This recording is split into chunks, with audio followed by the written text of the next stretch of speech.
ভেঙে ফেলামু। এই ট্রেনটা ড্রপ করতে এসে আমি আপনাকে অফিসের সামনে কিন্তু গুলি খাইছি। আমি বহু কাজ করছি আপনাদের, আমার রক্ত গেছে ইঞ্জিনিয়ার সাহেব।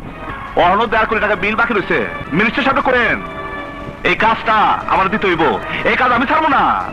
আমি লোয়েস্ট হওয়ার পরে যদি কাজটা আমি না পাই তাহলে আপনি কিন্তু মোশারে ভালো করে চিনবেন, কথাটা কিন্তু মনে রাখেন। মূসা, এই কাজটা পাওয়ার জন্য তুই গুলি খেয়েছিলি, তুই খুব উত্তেজিত। আমার আংটির ফল পেয়েছিস, আমার উপরে তোর বিশ্বাস জন্মিয়েছে। কবে? বিশ্বাস করছি, আমি তো তোমার খুঁজতেছি। তুই আমার সাথে যাবি। যে বাধা দিতেছে তার কাছে নিয়ে যাবা আমারে। চল। সাধু, তুমি আমারে ঠিক জায়গায় নিয়ে আইছো। পান্না তোমার কত টাকা দামছে? তাহলে তুমি বুঝতে পেরেছো? তুমি তো ভালো ধুন ধরছো। ধরে না কইলাম আমি খুব বিপদ আছি, চল আমার লগে। আর আমি কথা দিচ্ছি, আমি তোরে নিয়ে যাবো। চল।